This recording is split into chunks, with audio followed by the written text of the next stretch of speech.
Anda mengambil jawabannya itu dari pernyataan Yesus. Yesus itu orang Yahudi. Sekarang saya kembalikan sama Bang Juma. Silakan. Apakah tidak berlaku lagi hukum Taurat itu bagi umat Kristen di modern ini? Justru karena itulah yang saya tanya, apakah hukum Taurat itu didatangkan tadi kan oleh... saya sudah jawab masih berlaku. Bang Juma bilang tidak. Sekarang mana dalilnya? Tadi saya sampaikan dalilnya, tapi Bang Juma tidak Matius 28 sepakat itu dengan dalil itu. Makanya sekarang saya bertanya Matius 28 itu menurut bukan Bang Juma apakah masih berlaku? Karena tidak kan Bang Juma ada menolak hukum. argumen saya. Ibu, jangan gila permanen dong, Bu. Jangan gila permanen dong. Framing Bang Juma, saya nggak ada framing Bang Juma loh dari saya mengatakan Anda gila. Kenapa? Karena tidak ada hukum Taurat untuk orang di luar Yahudi. Mana kalau dalilnya? Tidak ada kan bukan berarti saya gila. Karena kalau gila itu gila kan identifikasinya harus namanya. Dengan dokter jiwa. Itu gila namanya. Tidak, ada parameter kegilaan. Anda bisa ada. Ketika hukum Taurat itu hanya untuk orang Israel, tidak bisa mengframing orang gila ketika Anda tidak Anda gila, pokoknya Anda gila. Anda kejiwaan, kena penyakit jiwa Anda itu. Gak boleh Bang Juma. Saudara, sekarang begini. Gak boleh Anda framing orang gila. Dengar dulu, Ibu, dengar. Boleh dengarkan saya. Jangan Bang Juma udah Mic belum saya serahkan ke Anda loh. Mic belum saya serahkan ke Anda. Mic-nya belum saya serahkan ke Anda. Baik. Diam dulu. Mic belum saya serahkan. Bu, Bapak dari dengar. Tadi bertanya tapi menjawab sendiri. Dengarkan saya, jangan gila permanen. Saudara-saudara Kristen jangan gila permanen ya. Kalian adalah tokoh-tokoh agama di Kristen. Tolong pakai akal kalian. Mazmur 147 nomor 19 nomor 20. Apa firman Tuhan di sana? Hukum-hukumku hanya berlaku kepada Bani Israel. Aturan-aturanku yang datang kepada Yakub hanya untuk Israel. Aku Tuhan tidak memberlakukan hal tersebut kepada bangsa lain. Dalil itu. Ulangan 33 nomor 4. Hukum Taurat hanya berlaku bagi Bani Yakub. Kalian Bani Yakub? Bukan. Yeremia 31 nomor 31 sampai nomor 33. Aku akan mengadakan perjanjian baru dengan Bani Israel dan Bani Yehuda. Bani Indonesia enggak. Jangan ngarang-ngarang cerita. Ya. Ketika Yesus mengatakan aku datang bukan untuk meniadakan, tapi untuk menggenapi. Itu untuk digenapi bagi Bani Israel, bukan untuk Kristen. Jadi pakai logika, kenapa saya katakan ibu gila? Karena Anda mengada-adakan satu keadaan yang tidak ada. Oke? Pahami itu. Matius 28 nomor 19. Jadikanlah seluruh bangsa menjadi pengikutku. Pengikut makhluk yang keluar dari kubur. Bukan pengikut Yesus yang adalah anak Maria. Itu beda. Yesus yang keluar dari kubur dan Yesus yang mengadakan pengajaran Injil kepada Bani Israel. Itu adalah dua oknum yang berbeda. Nah, ketika Paulus mengatakan di dalam Galatia 3 nomor 13, Kristus telah menebus kita dari kutuk hukum Taurat, muncul pertanyaan. Siapa kita ini? Kita ini Kristen. Sejak kapan hukum Taurat ini berlaku untuk Kristen? Kalau Yesus mati untuk menebus hukum Taurat, membatalkan hukum Taurat, maka Yesus mati untuk Bani Israel, bukan untuk Kristen. Karena hukum Taurat itu hanya untuk Bani Israel. Maka hukum-hukum Tuhan yang datang kepada Bani Israel dibebaskan untuk siang pemilik. Siapa pemilik? Orang Israel. Kenapa Kristen yang tepuk tangan? Makanya saya katakan, ibu ada gangguan. Kalau ibu tidak bisa menerima pernyataan saya berdasarkan dalil, ibu ada gangguan. Sebaiknya Anda periksa ke dokter jiwa. Silakan. Halo. Baik, terima kasih Bang Juma. Saya segera menanya. Halo. Terima kasih Bang Juma telah mengatakan saya gila. Tapi terus terang secara saintis Bang Juma tidak bisa menetapkan seseorang gila ketika dokter jiwa tidak menetapkan orang itu gila. Karena ketika orang itu tidak sependapat dengan kita dan tidak bisa menjawab pertanyaan, bukan berarti orang itu gila. Karena itu tidak berdasar dari tes kejiwaan. Itu yang pertama. Jadi saya mohon dengan hormat Bang Juma menganulir kata gila dari framing tentang diri saya. Itu yang pertama. Kedua, Saya menghargai yang Mang Juma sampaikan bahwa memang tadi ada di Yeremia, ada di Ulangan bahwa kitab hukum Taurat itu diberikan kepada bangsa Israel. Nah, kenapa alasan saya mengambil Matius 20 ayat 19? Sebenarnya tidak hanya berhenti di ayat 19, tapi berlanjut di ayat 20 yang mengatakan, ajarlah mereka melakukan segala sesuatu yang telah kuperintahkan kepadamu.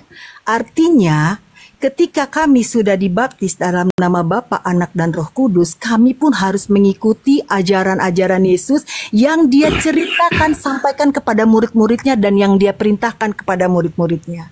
Ketika kami tidak melakukan ajaran yang diperintahkan kepada murid-muridnya, termasuk melakukan hukum Taurat, berarti kami tidak menerima perintah yang dilakukan Tuhan Yesus.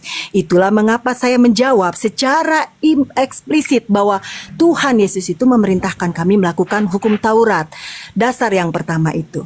Dasar yang kedua adalah ketika kami tidak melakukan hukum Taurat, itu sama saja kami menganulir hukum kasih yang saya sampaikan tadi di Matius 37. Kasihilah Tuhan Allahmu dengan segenap hatimu, yang mengcover hukum Taurat pertama sampai hukum Taurat keempat. Kasihlah sesamamu manusia, termasuk saya harus mengasihi Bang Juma dan lain-lain, seperti dirimu sendiri, yaitu mengcover hukum Taurat yang kelima sampai hukum Taurat yang ke-10. Demikian Bang Juma. Terima kasih. Oke, baik. Yang pertama, untuk mengetahui orang itu gila, tidak mesti diputuskan sama dokter jiwa. Nggak perlu. Cukup lihat sikapnya aja. Banyak orang gila, kita tahu dia gila dari sikapnya, dari pola hidupnya, dari caranya dia bersikap, caranya dia berbicara. Nggak perlu ke dokter gila untuk menentukan orang itu gila. Nggak perlu. Itu yang pertama. Yang kedua, ketika ibu mengatakan bahwasanya kami ini melakukan kasih, dengarkan pelan-pelan ibu, dengarkan pelan-pelan. Di dalam kemudian pengajaran Yesus di Matius 22, hukum kasih utama yang pertama dan yang kedua, itu semuanya menurut Yesus tersimpul di dalam hukum Taurat. Oke? Tersimpul di dalam hukum Taurat. Kasih kepada Allah, kasih kepada Tuhan, kasih kepada manusia, itu dua-duanya terkumpul dalam hukum Taurat. Baca Efesus 2 nomor 15. Dengan matinya Yesus di atas tiang salib, Yesus telah membatalkan hukum Taurat dengan segala perintah ketetapan yang ada di dalamnya. Dengan kata lain, Yesus telah membatalkan ajaran kasih itu dengan dia mati, menurut Paulus pendiri Kristen. Lalu kemudian, ini saya ingin menghadiahkan ibu pengetahuan. Lukas 16 nomor 16, hukum Taurat dan kitab para nabi berlaku sampai pada zaman Yohanes. Oke, setelah Yohanes nggak berlaku lagi, apalagi di luar Yahudi. Ini yang saya minta dari tadi. Mana dalilnya hukum Taurat itu untuk Kristen? Tidak ada. Berarti ketika Yesus mati di atas salib untuk nebus kutuk Taurat, berarti Yesus mati untuk yang mempunyai hukum, yaitu Bani Israel. Seibarat Indonesia punya undang-undang KUHP dibubarkan, maka Indonesia rakyatnya yang dibebaskan dari undang-undang tersebut. Bukan orang Cina, bukan orang Belanda, bukan orang Jepang. Hore, kita merdeka. Kenapa? Hukum KUHP Indonesia sudah dihapuskan. Loh, kamu kan orang Jepang, nggak terikat dengan hukum itu. Inilah yang terjadi dengan Kristen.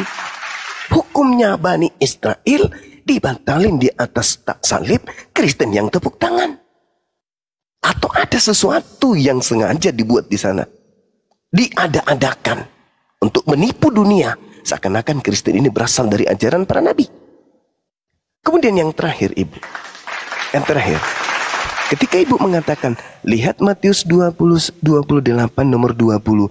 Ajarlah mereka melakukan segala sesuatu yang kuperintahkan kepadamu.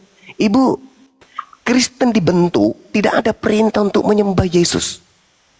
Kristen dibentuk tidak ada perintah untuk ibadah minggu. Kristen dibentuk tidak ada perintah untuk kemudian makan babi, membatalkan hukum Taurat, menyembah selain daripada Elohim. Dan tidak ada perintah dibentuk oleh Yesus untuk menjadikan orang-orang menjadi Kristen. Itu dulu. Yesus tidak pernah mengajarkan, ajarilah manusia ada ilah lain. Keluaran 20 nomor 3. Jangan ada ilah lain di hadapanku. Kristen punya ilah baru. Dari bentukan manusia dan dari bentukan burung merpati. Itu saja sudah dilanggar oleh orang Kristen. Tapi mulutnya selalu berkata, kami ini adalah pelaku Torah. Pelaku Torah apaan? Yang kamu sembah anak orang, yang kamu sembah makhluk aneh yang keluar dari kubur. Adakah kemudian ajaran kemudian Yahudi dalam Taurat seperti itu? Tak ada. Adakah Tuhan yang dibentuk kemudian jadi manusia, jadi burung? Nggak ada. Kenapa kalian membentuk Tuhan? Sedangkan perintahnya jangan ada Tuhan lain di hadapanku. Kalian membentuk Tuhan dari bentukan daging. Namanya Yesus. Yang kemudian ada juga yang berupa cahaya. Yang datang kepada Paulus. Namanya juga Yesus. Itu Tuhan-Tuhanan baru buatan kalian. Itu bukan Tuhannya Yahudi. Ya, jadi seperti itu Bu, sekali lagi saya katakan bahwa hukum Taurat itu hanya untuk Bani Israel saja. Yesus berkata kepada pengikutnya Bani Israel, waspadalah kepada serigala yang datang kepada kalian, nyamar-nyamar seperti Bani Israel, pada sesungguhnya mereka adalah serigala buas. Itulah Kristen. Silakan. Terima kasih Bang Juma. Sikap saya masih konsisten yang mengacu pada ketika Bang Juma mengatakan memframing saya gila dengan sikap dan pola cara berbicara saya tetap menolak karena sampai detik ini kebetulan saya banyak tes di institusi dan tidak ada satupun institusi baik kelembagaan negara yang mengatakan saya gila, karena kalau saya gila saya tidak dikeluarkan hasil tes yang mengatakan saya cukup baik IQ-nya, cukup baik kejiwaannya, jadi saya tetap menolak premis dari atau statement dari Bang Juma. Demikian. Karena kalau misalnya saya gila, saya hanya mengacu kepada orang yang memiliki profesi sebagai dokter jiwa, yang memang mereka memiliki kualifikasi untuk menetapkan seseorang itu sakit gila atau tidak, rusak kejiwaan atau tidak. Demikian. Dan untuk yang kedua, terima kasih atas pandangan Bang Juma tentang Matius 2 ayat 20 tadi yang mengatakan bahwa itu tidak berlaku untuk kami di zaman yang modern ini untuk tetap melakukan hukum Taurat. Itu dari pandangan Bang Juma.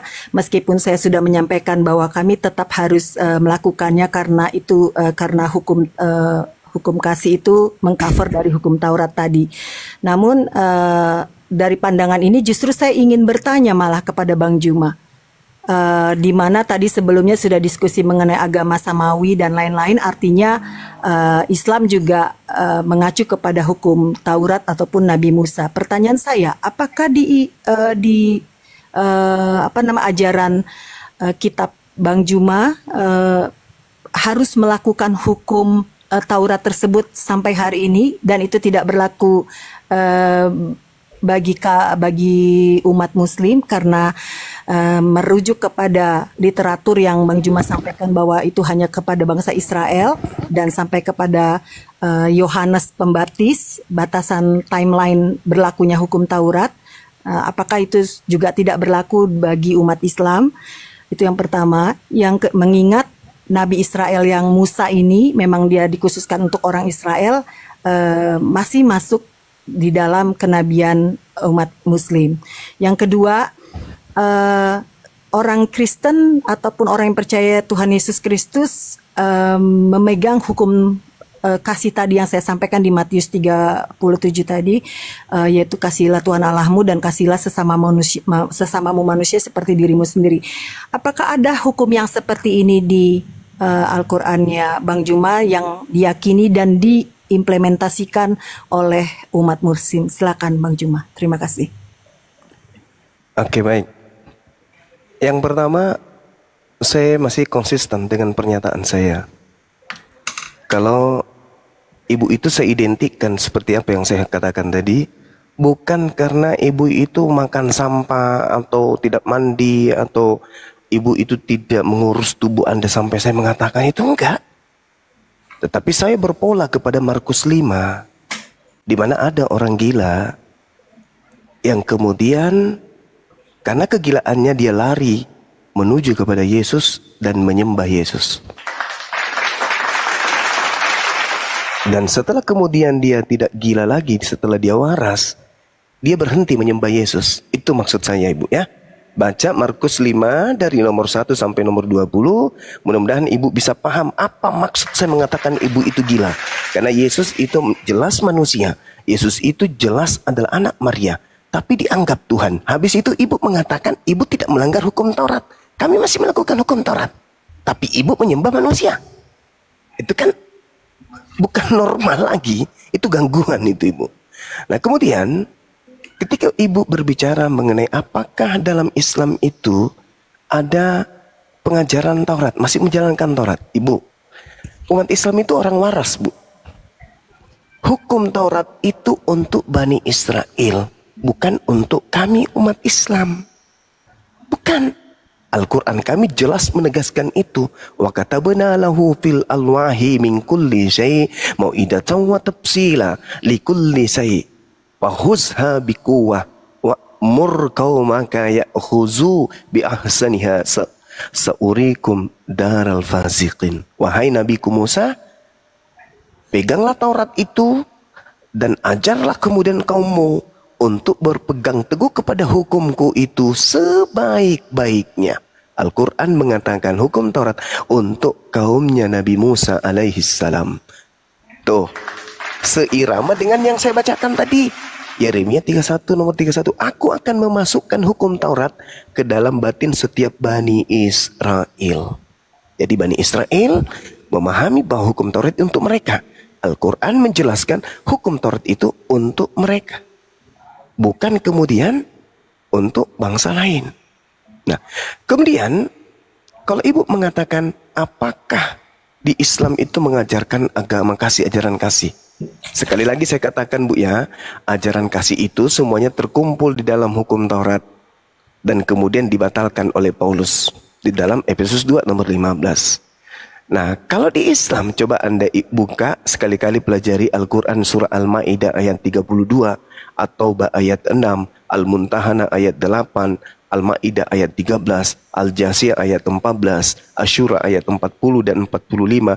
Bagaimana kemudian perintah di dalam Al-Quran untuk mengasihi seluruh umat manusia dan memaafkan kesalahan-kesalahan manusia. Tuh Al-Quran itu jelas tuh. Oke?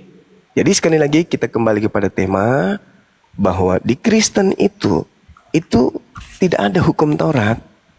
Dengan adanya Yesus yang dijadikan sebagai Tuhan, itu sudah menggugurkan hukum Taurat. Karena hukum Taurat yang pertama itu adalah kasihilah Tuhanmu dengan segenap hatimu. Di dalam Ulangan 11 nomor 1, Yosua 22 nomor 5 dikatakan bahwasanya mengasihi Tuhan sama dengan setia menjalankan segala perintah, ketetapan, hukum-hukum yang didatangkan Tuhan melalui Nabi Musa alaihi salam. Itu baru disebut mengasihi Tuhan. Sedangkan Kristen tidak melakukan itu lagi. Kristen tidak melakukan itu. Kristen melakukan ajaran Paulus. Tidak ada lagi hukum Taurat di Kristen itu. Karena memang hukum Taurat itu bukan untuk Kristen. Itu untuk Bani Israel.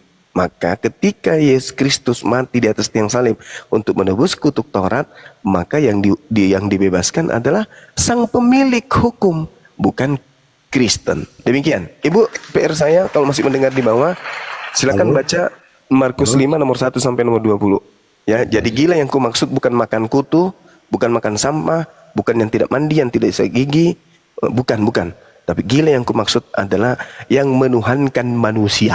Itu yang aku bilang. Silakan. Ya, silakan. Silakan. Main. Silakan. Saya umat Kristen menanggapi pernyataan Jumat. Silakan, Bang. Yang berkhutbah tentang keimanan Kristen, berkhutbah tentang Alkitab. Padahal si Jumat tidak mengimani. Saya mau begini saja. Kalau kita bicara hukum Taurat soal salah satu perintah, jangan engkau membunuh. Ya. Di Matius pun ada larangan seperti itu. Taurat, jangan membunuh, jangan berzina, jangan bersaksi dusta. Matius 19 ayat 18. Membunuh akan dihukum. itu ada kesinambungan larangan. Tetapi kalau dibunuh, Bang. Tunggu dulu, saya mau ngomong dulu. Oh iya. Sabar, Bang, sabar. Larangan membunuh. Ya, jangan membunuh, jangan berzina, jangan mencuri, jangan mengucapkan saksi dusta. Di Matius 19 ayat 18 perkataan Yesus. Nah, itu ada kesinambungan soal membunuh. Iya, terus. Tapi kalau saya masuk ke Al-Quran, Al-Baqarah 191, bunuhlah mereka. Ada perintah bunuh. An-Anfal 12, bunuhlah dan penggallah kepalanya. At-Taubah 36, ya, sama juga perangilah. Nah, ini perintah yang berbeda, ya. Di sana jangan membunuh, di Injil jangan membunuh, tetapi di Al-Quran Al-Baqarah 191, bunuhlah mereka. An-Anfal 12, penggallah kepala nafsu. Nggak usah diulang-ulang, Bang. Nggak usah diulang-ulang, cukup. Perang itu. Jadi ini perintah yang beda dari Allah. Oke, itulah menurut saya. Tolong dijelaskan ini. Kalau saya tidak menafsirkan, ya, saya hanya membacakan. Saya tidak berkhotbah tentang kitab suci saudaraku, tidak. Saya cuma mengurut saja. Kalau Juma tadi berkhotbah tentang keimanan Kristen dan membaca Alkitab, itu menurut dia orang Kristen paham siapa Yesus. Ya, berkali-kali kepada Bang Juma terangkan bahwa firman Allah, kamu jangan ini sebagai manusia, jangan diulang-ulang, itu Pak. Yesus bukan persetubuhan suami istri. Cukup gantian. Ya, jadi gini, saudara, mengenai bunuh, ya. Ya. Di dalam Bible, sabar. Di dalam Bible kalau bunuh sinkronisasi, ya, dari Taurat saudara ke Injil. bisa gantian kan kita, ya. Gantian. Nanti ada kesempatan sendiri. Di Al-Quran itu ada surat Ar-Rahman. Nama surah itu artinya kasih sayang. Di Bible tidak ada surat-surat kayak gitu, nggak ada. Kemudian, sabar Pak, gantian kita, sabar. Nanti Bapak coloti lagi, ya. Kalau kita mau mengukur perintah membunuh di Bible, kita gabungkan nih antara kitabnya Yahudi yang diambil oleh orang Kristen tanpa izin, lalu digabungkan dengan Perjanjian Baru, ya, digabungkan kitab ini dua, kitabnya Yahudi terjemahannya diambil digabungkan dengan kitabnya Kristen, digabung menjadi dua. Satu, kata bunuhlah dengan kasihilah itu sebanding antara 1 juta dengan 1. Perintah membunuh di dalam Bible itu 99%, perintah kasihi itu cuma 1%. Itu Pak Ando. Contoh nih, 1 Samuel 15 nomor 3 misalnya. Bunuhlah semua laki-laki maupun perempuan, anak-anak maupun anak-anak yang menyusui, lembu maupun domba, onta maupun keledai. Bunuhlah semuanya, jangan kau biarkan satu pun yang bernapas. Ya Pak, ya. Contoh tuh.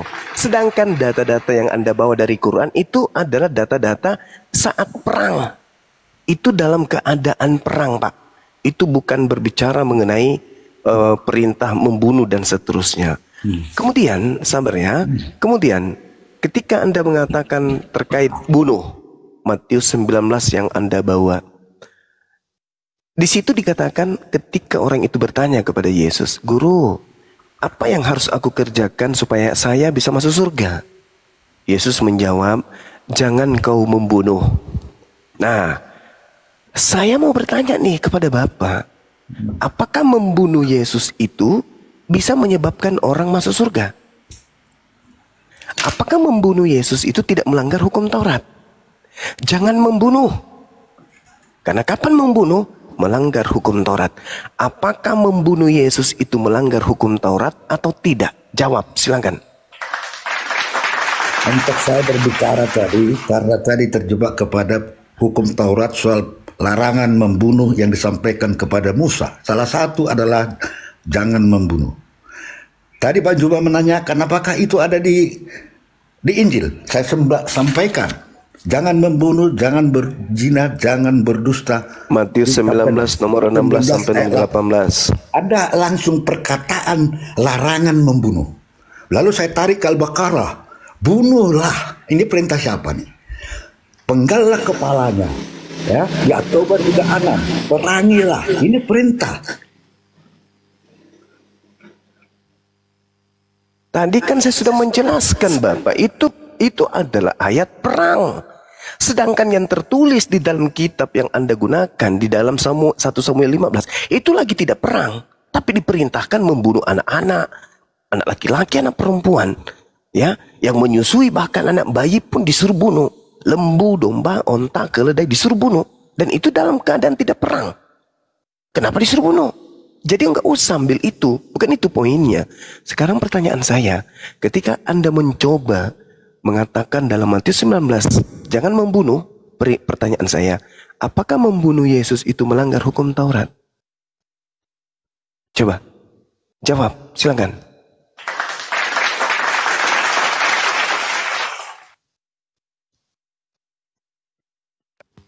Jawab dong.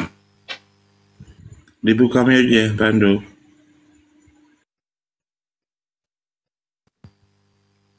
Dijawab. Bang Ando, dibuka aja.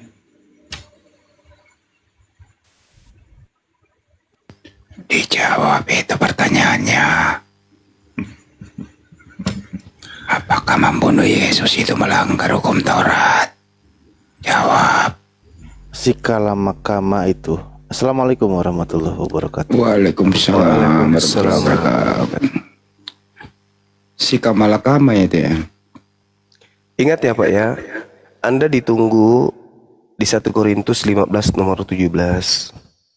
Dan jika Yesus tidak disalibkan, tidak dibunuh, tidak dikuburkan, tidak dibangkitkan, maka sia-sialah kepercayaan kamu dan kamu masih hidup dalam dosamu. Artinya apa? Iman Kristen itu ada dari hasil dosa melanggar hukum Taurat. Karena membunuh Yesus itu melanggar hukum Taurat. Dengan melanggar hukum Taurat, maka muncullah agama Kristen. Jadi agama Kristen ini hadir akibat pelanggaran terhadap hukum Taurat. Jedar. Tanpa pelanggaran kepada hukum Taurat, Kristen tidak ada. Jadi agama Kristen ini berasal dari pelanggaran terhadap hukum Tuhan. Itu dalilnya. Silakan kalau masih mau lagi. Bang Juma, ya. Kalau lagi perang itu, musuh itu dikasihi atau dilawan, Bang Juma? Digeletek-geletek, digitik-gitik. Oh, dicabuk dulu.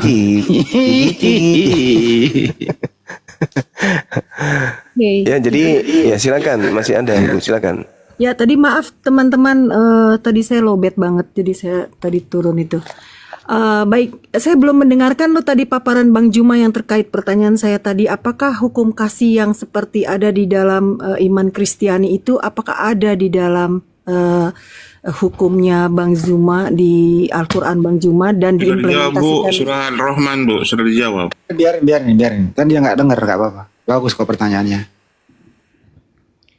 Iya, saya kasih ayatnya, misalnya di dalam surat Maryam misalnya ya, di data ayat 96 Allah Subhanahu wa taala menjelaskan, kemudian A'udzubillahi minasyaitonirrajim, innal ladzina amanu wa 'amilus salihati sayaj'alu lahumur rahmanu wudda. Sungguh orang-orang beriman dan mengerjakan kebajikan, Allah yang Maha Pengasih menanamkan rasa kasih sayang di dalam hatinya. Nah, rasa kasih sayang ini kemudian bukan hanya sesama muslim, karena Islam itu rahmatan lil alamin. Aku tidak mengutus engkau wahai Nabi Muhammad membawa Islam, melainkan untuk kasih sayang terhadap alam semesta.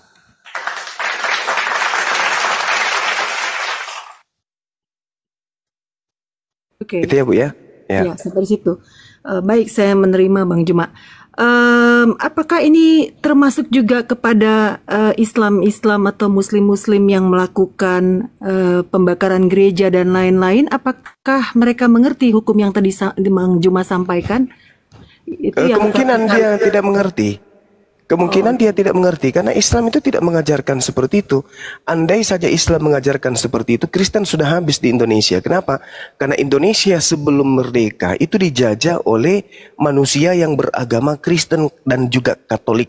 Dan nama Tuhannya Yesus, rumah ibadahnya gereja, nama kitabnya Bible. Faktanya 350 tahun orang-orang yang beragama Kristen ini membunuh jutaan manusia, membuat jutaan manusia menjadi yatim piatu dan wanita menjadi janda, itu jutaan dibuatnya. Kuburan 40 korban jiwa dari keganasan orang-orang yang bernama Kristen, yang beragama Kristen. Tapi apakah kemudian ketika kami orang Islam ini berhasil mengusir mereka, pengikut-pengikutnya atau rumah ibadahnya diratakan dengan tanah? Enggak. Karena Islam melarang. Enggak boleh merusak rumah ibadah agama lain. Enggak boleh. Dilarang dalam agama Islam. Haram hukumnya. Jadi kalau ada kemudian orang yang mengatakan dirinya Islam kemudian membakar gereja, itu melanggar Islam. Itu melanggar. Enggak boleh. Tapi kalau di Kristen saya rasa sah-sah saja sih. Karena di dalam 1 Yohanes 2 nomor 1 dikatakan, barang siapa yang berbuat dosa, maka ada Yesus yang mendamaikan dosa Kristen. Baik. Itu artinya mereka yang Islam yang melakukan pembunuhan ataupun melakukan saksi dusta terhadap sesamanya, itu bukan Islam yang menganut paham dari Quran yang diadopsi oleh keimanan Bang Zuma dan teman-teman, begitu ya, dari statement itu. Apakah itu yang dimaksud ya Bang Zuma? Iya, karena itu tidak sesuai dengan Islam. Itu tidak boleh dalam Islam, tidak boleh. Baik. Jadi ketika Al-Maidah ayat 32. Ada yang melakukan itu adalah bukan barisan dari Islam, gitu ya Bang ya? Penduduknya, orangnya mungkin KTP-nya Islam, tapi dia tidak sedang menjalankan ajaran Islam. Al-Quran surah Al-Maidah jelas sekali diterangkan kemudian, A'udzubillahi minasyaitonirrajim, min ajli dzalika katabna ala bani Israel annahu man qatala nafsan bighairi nafsin aw fasadi fil ard faka'annama qatalan nas jami'a. Barang siapa yang membunuh satu manusia, maka dia sama halnya membunuh seluruh umat manusia. Wa man ahyaha faka'annaha ahya nas jami'a. Dan barang siapa yang menyayangi satu manusia, maka dia sama halnya menyayangi seluruh umat manusia. Al-Quran surah Al-Maidah ayat 32. Baik. Jadi demikian juga analoginya seperti yang tadi Bang Juma sampaikan, bahwa penjajah Indonesia 350 tahun adalah orang Kristen.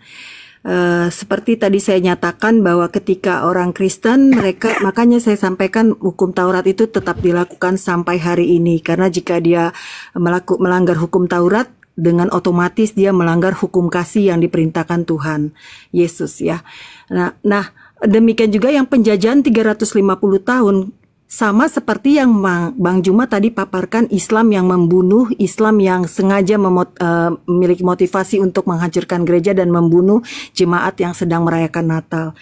Begitu juga yang 350 tahun menjajah ini adalah Kristen-Kristen yang tidak mengadopsi ajaran kasih yang ditetapkan Yesus Kristus. Itu makanya ketika terjadi penjajahan, tidak saja terjadi orang-orang yang menjajah Indonesia, tapi ada juga misionaris yang datang ke Indonesia untuk menyebarkan hukum kasih tersebut. Jadi dengan demikian paparan Bang Juma tadi yang mengatakan orang Kristen adalah penjajah, itu bisa dianulir dengan statement saya barusan bahwa itu tidak ada, itu bukanlah pengajaran kasih yang diperintahkan Yesus di Matius 37. Itu penjelasan dari saya. Yang kedua, saya belum terjawab tadi yang Bang Juma sampaikan, apakah hukum Taurat itu juga dilakukan dan diyakini dan dipercaya sampai hari ini tidak diikuti oleh keimanan Islam? Silakan dijawab Bang Juma. Iya, hukum Taurat itu untuk Bani Israel.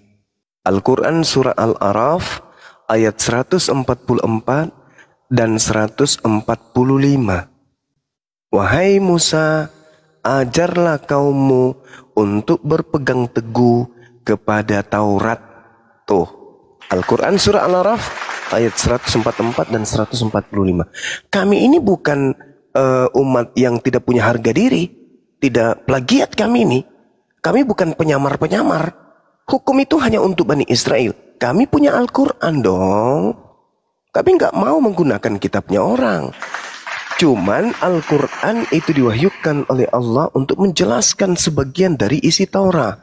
Al-Quran surah Al-Ahqaf ayat 12. Wa min qablihi kitabu Musa imama wa rahmah. Wa hadza kitabu musaddiqul lisanan arabiyya liyunziral ladina zalamu wa busyra lil muhsinin. Dan sebelum Al-Quran itu telah ada kitab Musa sebagai petunjuk dan rahmat. Dan Al-Quran ini adalah kitab yang membenarkannya dalam bahasa Arab untuk memberi peringatan kepada orang-orang yang zalim dan memberi kabar gembira kepada orang-orang yang berbuat baik. Jadi kami tidak plagiat. Kami punya nabi yang menerima hukum-hukum. Nabi Muhammad menerima hukum. Hukum yang diterima oleh Nabi Muhammad itu adalah hukum untuk seluruh umat manusia. Kafatan linnas. Makanya kami beriman. Karena hukum itu datang untuk seluruh umat manusia. Bil bayyinati waz zubur wa anzalna ilaika dzikr litubayyana linnasi. Aku memberikan Al-Quran kepadamu Nabi Muhammad untuk kau sampaikan kepada seluruh manusia. Nah itu. Nabi Musa, aku berikan Taurat untuk kaummu Nabi Musa. Aku beri Injil kepada Nabi Isa untuk kaummu Bani Israel. Makanya Kristen tidak punya Injil Yesus. Karena Yesus itu hanya untuk Bani Israel. Dan Yesus menurut catatan yang ada di dalam Bible-nya orang Kristen, Yesus datang mengajarkan Injil kepada Bani Israel. Markus 1 nomor 14. Itu jelas itu. Bagaimana kemudian Yesus mengajarkan Injil kepada Bani Israel. Ucapan-ucapan Yesus hanya untuk Bani Israel, bukan untuk bangsa lain. Sedangkan Bible, saya ulang, sedangkan Bible itu adalah catatan orang-orang yang tidak dikenali yang menuliskan tentang Yesus dan murid-muridnya ketika Yesus mengajarkan kitabullah, ketetapan Allah terkait hikmah Injil kepada muridnya Bani Israel. Makanya di dalam Matius 15 nomor 24 di situ dicatat oleh penulis Matius bahwa Yesus berkata, aku diutus hanya kepada domba yang hilang dari umat Israel. Itu ucapan Yesus. Kitab Anda itu ditulis setelah Yesus tak ada di bumi. Sedangkan Yesus itu adalah pembawa Injil. Injilnya tidak dihafalkan, Injilnya tidak dituliskan. Injilnya hanya disampaikan kepada pengikutnya Bani Israel saja. Sedangkan Kristen ini adalah oknum di luar garis. Ingat, Yesus adalah pihak pertama sebagai penyampai firman kepada Bani Israel. Bani Israel adalah pihak kedua sebagai penerima firman dari pihak pertama, yaitu Yesus. Tidak ada Kristen di sini, nggak ada. Kristen ini pihak ketiga, pihak yang berada di luar garis. Tidak ada hubungannya dengan Yesus. Makanya kita susun perintah Yesus ketika dia datang di tengah-tengah Bani Israel. Dari perintah 1 sampai ke perintah 3 juta, tidak akan pernah bisa mengantarkan orang menjadi Kristen. Apa yang bisa menjadikan orang menjadi Kristen? Perintah-perintah Paulus. Nah itu baru bisa menjadi Kristen. Tapi kalau perintah Yesus, mustahil orang bisa menjadi Kristen. Kenapa? Karena Yesus mengajarkan untuk jangan membunuh. Sedangkan Kristen, agama yang dihasilkan dari hasil membunuh. Jadi kalau berbicara mengenai kasih, Kristen itu, mohon maaf nih, Kristen tidak ada di bumi ini kalau tidak ada pembunuhan. Kata siapa? Kata Paulus. Dalilnya di mana? Terang. Saya bacakan tadi di dalam 1 Korintus 15 nomor 17. Dan jika Yesus tidak dibangkitkan, maka sia-sialah kepercayaan kamu. Dan kamu masih hidup dalam dosamu. Bisa nggak Yesus dibangkitkan tanpa dibunuh? Nggak bisa. Berarti, dengan kata lain, jika Yesus tidak dibunuh, maka sia-sialah kepercayaan kamu. Dan kamu masih hidup dalam dosamu. Sedangkan membunuh Yesus adalah dosa besar. Keluaran 23 nomor 7 nomor 8. Jangan kau membunuh orang yang benar. Jangan kau membunuh orang yang tidak bersalah.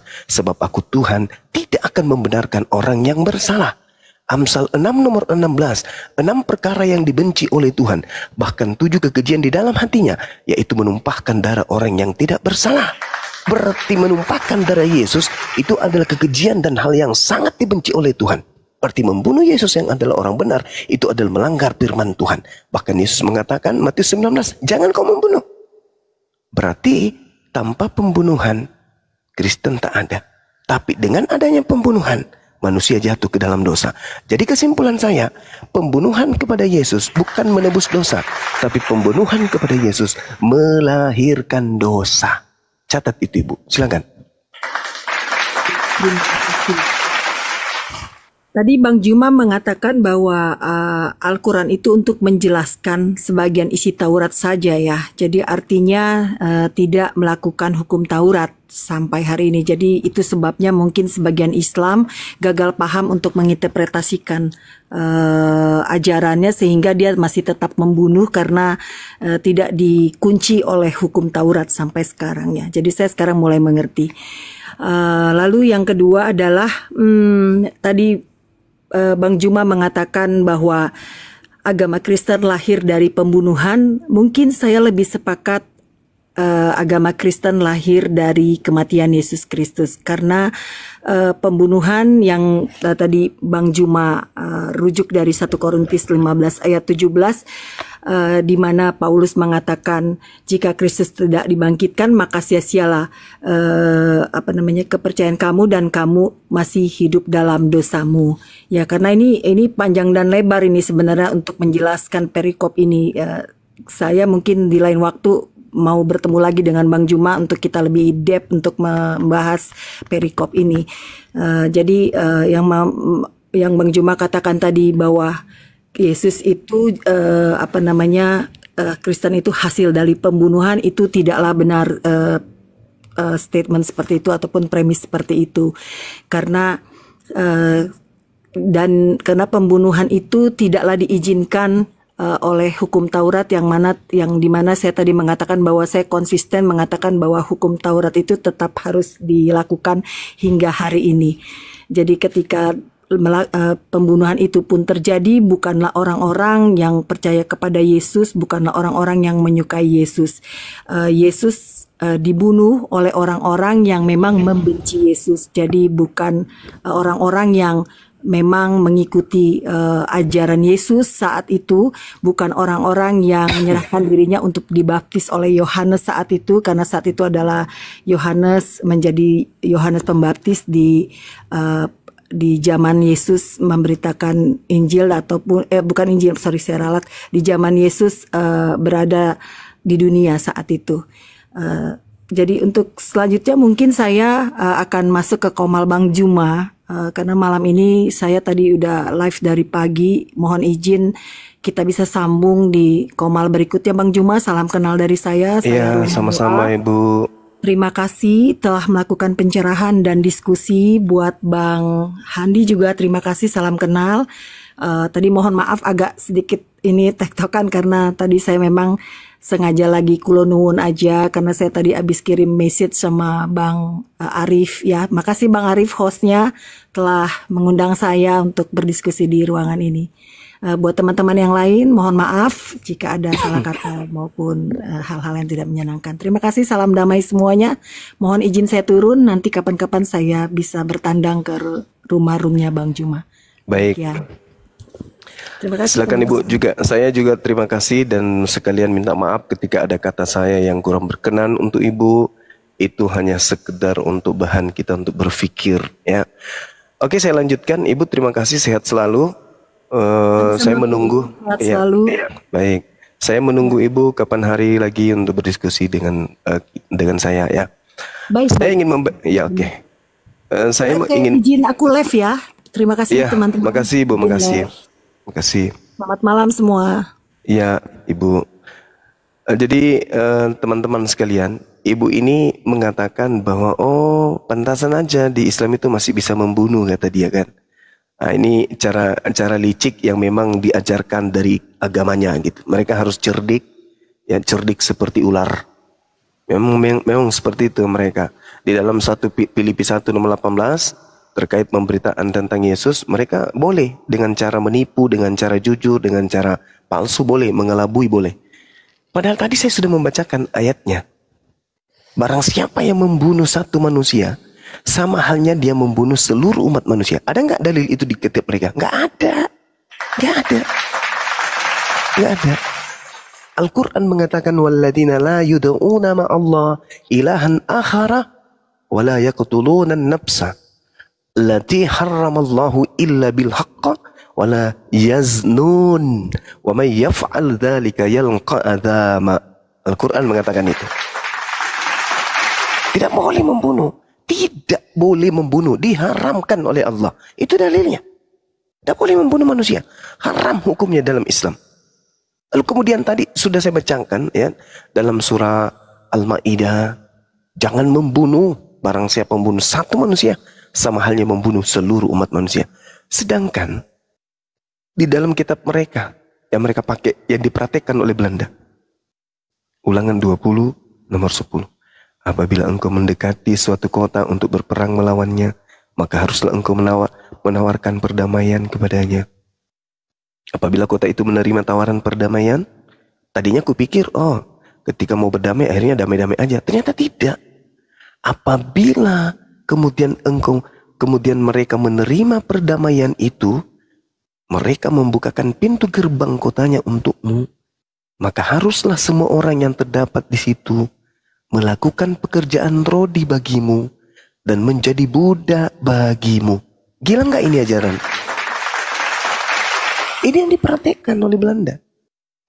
Tapi dia orang ibu itu tadi mencoba untuk ya seperti Filipi 1 nomor 18. Tetapi apabila kota itu tidak mau berdamai, melainkan mengadakan pertempuran melawan engkau, maka haruslah engkau mengepungnya, dan setelah Tuhan menyerahkannya ke dalam tanganmu, haruslah engkau membunuh seluruh penduduknya yang laki-laki dengan mata pedang. Ini yang diperhatikan. Kemudian coba kita lihat di dalam Lukas 19 ya, nomor 27. Akan tetapi semua seteruku ini yang tidak suka akan aku menjadi rajanya, bawalah mereka kemari dan bunuhlah mereka di depan mataku. Itu dalil.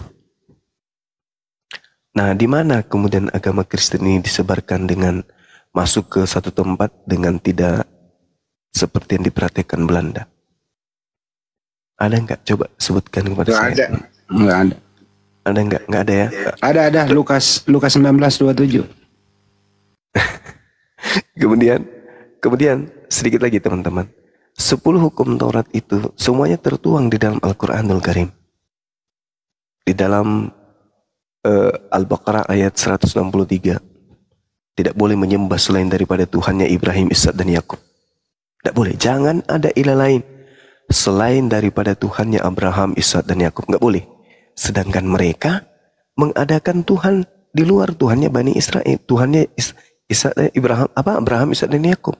Pernahkah Abraham, Ishak dan Yakub menyembah anak Maria? Tidak pernah. Pernahkah Abraham, Ishak dan Yakub menyembah hakikat pencipta langit dan bumi yang maha suci lagi maha tinggi? Pernah. Nah, itulah yang kita sembah. Kemudian yang kedua, terkait dengan tidak dibolehkan, kemudian jangan ada patung dan seterusnya. Al-Quran, surah Al-Qasas ayat 88. Tidak boleh membuat patung. Tidak boleh. Kemudian melarang kemudian menyebut nama Tuhan Al-Quran dengan sembarangan. Al-Quran surah Al-Araf ayat 180. Kemudian larangan membunuh. Ayat 68 dari surah Al-Furqan. Kemudian hormati kedua orang tua kita. An-Nisa ayat 36. Kemudian larangan berbuat zina. Juga tertuang di dalam Al-Quran surah Al-Isra ayat 32. Larangan keras kemudian untuk melakukan kesaksian palsu. Al-Ahzab ayat 70. Kemudian larangan mengingini yang bukan hak kita. Al-Quran surah An-Nisa ayat 54. Kemudian menjalankan hari yang ditunjuk sebagai hari yang suci bagi kaum umat Islam. Al-Jumu'ah ayat 9. Kalau hukum sabat itu hanya untuk Bani Israel. Nah, kita hari Jumat, Al-Jumu'ah ayat 9. Dia hari Minggu nggak ada dalilnya. Kemudian dilarang mencuri, dilarang merampas hak orang lain. Al-Quran surah Al-Baqarah ayat 188. Jadi 10 hukum itu ada di Islam. Tetapi apakah hanya 10 hukum? Enggak. Semua di Islam itu ada hukumnya. Masuk rumah ada hukumnya, keluar rumah ada hukumnya, masuk toilet ada hukumnya, bangun tidur ada hukumnya, mau tidur ada hukumnya, mau makan ada hukumnya, selesai makan ada. Semua di Islam itu sempurna. Semua ada hukumnya, semua ada aturannya. Jadi kita nggak bangga dengan 10 hukum itu. Apa sih itu, kecil itu. Di Islam itu syarat semua dengan hukum. Hukum Taurat itu hanya untuk Bani Israel. Itu yang ibu tadi tidak bisa selesaikan. Bahwa hukum Taurat itu hanya untuk Bani Israel. Tiba-tiba dia loncat ke Matius 28 nomor 19. Padahal Matius 28 nomor 19 itu, itulah yang Yesus sebutkan di dalam Yohanes 12 nomor 31. Bahwa penghukuman dunia ini sekarang telah dimulai, sedang dimulai. Sebab sang penguasa dunia telah dilemparkan keluar. Sejak itulah kemudian terjadi penyesatan secara sistematis terhadap anak keturunan Adam. Makanya di dalam Matius 12 nomor 43 sampai nomor 38 sampai nomor 40, disitulah mulai kemudian 38 sampai 40 itu ketika kemudian angkatan jahat ini minta satu tanda. Tanda apa? Bangkit dari kubur pada hari ketiga. Itulah mulai tanda kehancuran dunia ketika angkatan jahat ini melakukan aksi-aksinya ke seluruh dunia. Aksi daripada angkatan jahat adalah mengajarkan kejahatan mereka merebak ke seluruh penjuru bumi. Nah, itulah yang Yesus katakan dalam Yohanes 12 tadi. Dunia sudah dihukumkan sebab sang penguasa dunia telah dilemparkan keluar. Keluar dari mana? Silakan saudara-saudara Kristen jawab.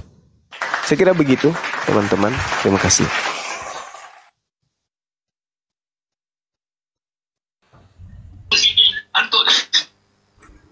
Masya Allah, Bang Juma.